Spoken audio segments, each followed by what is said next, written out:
دیکھیے اسلام کا انتہائی خوبصورت واقعہ سیف اللہ حضرت خالد بن ولید رضی اللہ تعالیٰ عنہ جب بھی کوئی جنگ کیا کرتے تھے تو آپ کے سر پر ایک ٹوپی ہوا کرتی تھی.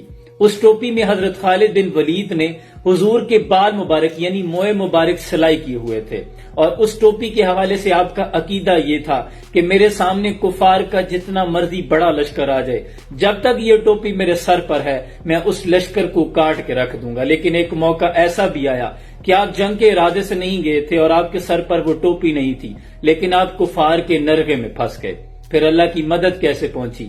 جنگ یمامہ صدیقی دور کی سب سے بڑی جنگ اور خوفناک جنگ. 1,00,000 رومیوں کا لشکر 12,000 مسلمانوں کا لشکر انہوں نے تہہ تیغ کر دیا تھا، اکھاڑ کے رکھ دیا تھا.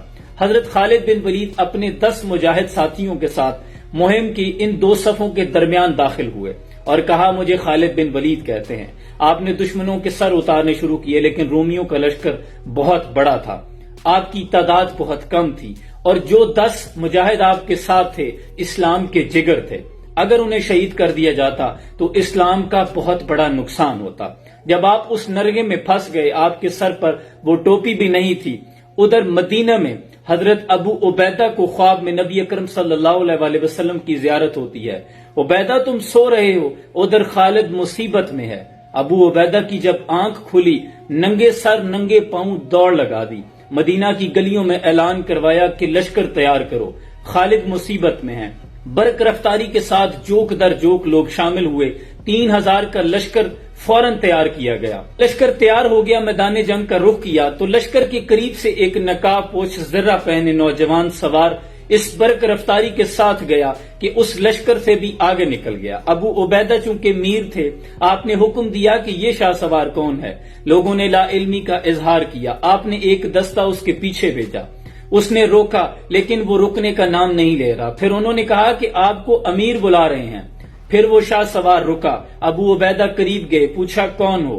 پردے کے پیچھے سے ایک نسوانی آواز آتی ہے کہ میں حضرت خالد بن ولید کی زوجہ ام تمیم ہوں. تو حضرت ابو عبیدہ کہتے ہیں آپ کو جانے کی کیا ضرورت تھی؟ تو کہنے لگی کہ جب میں نے اعلان سنا کہ خالد مصیبت میں ہے تو میں ڈر گئی تھی کہ اللہ کا شیر بھلا مصیبت میں کیسے آ سکتا ہے. پھر میرے ذہن میں یہ خیال آیا کہ ان کی وہ ٹوپی گھر رہ گئی ہے جو آپ جنگ میں پہن کر جایا کرتے تھے، میں وہ ٹوپی لے کر آئی ہوں. تو آپ کا گھوڑا بہت تیز تھا. ابو عبیدہ نے اجازت دی کہ آپ آگے نکل جائیں. ادھر میدان جنگ میں یہ صورتحال ہے کہ حضرت خالد بن ولید اور آپ کے 10 مجاہد ایک ساتھ پشتوں کے ساتھ پشتے ملا کر درمیان میں کھڑے ہیں اور ارد گرد 10,000 رومیوں کا لشکر ہے اور گفتگو یہ ہو رہی ہے کہ آج ہمارا وقت آن پہنچا ہے. اتنے میں کیا دیکھتے ہیں کہ ایک طرف سے گرد اٹھتی ہے. ایک شاہ سوار نقاب پوش صفوں کو یوں بجلی کی سی رفتار کے ساتھ چیرتا ہوا آگے بڑھتا ہے کہ لشکر کو پیچھے ہٹنے پہ مجبور کر دیتا ہے. ادھر حضرت رافع بن عمیرہ رضی اللہ تعالی عنہ حضرت خالد بن ولید سے کہتے ہیں یہ کون شاہ سوار ہے جو شجاعت کی آج نئی داستان رقم کر رہا ہے؟ یہ کیسا شاہ سوار ہے جس کی تلوار بجلی کی سی رفتار کے ساتھ چل رہی ہے؟ خالد بن ولید اشش کر رہے ہیں. آپ فرما رہے ہیں کہ یہ شاہ سوار کون ہے جس نے اللہ اور اس کے رسول اور ہمیں آج راضی کر لیا ہے. وہ نقاب وہ شاہ سوار دشمنوں کی صفوں کو چیرتا ہوا گرد اٹھاتا ہوا ان کی گردنوں کو کاٹتا ہوا لشکر پیچھے ہٹا. حضرت خالد بن ولید کے پاس پہنچا تو خالد بن ولید پوچھتے ہیں کہ اے شاہ سوار، اے مرد مجاہد، یہ تو بتا کہ تو ہے کون. تو میدان جنگ میں ایک نسوانی آواز گونجی. انہوں نے شاہ سوار نے پردہ ہٹایا، کہا میں آپ کی بیگم ام تمیم ہوں. حضرت خالد بن ولید کے چہرے پہ مسکراہٹ آئی. کہا یہ آپ کی ٹوپی آپ گھر بھول آئے تھے.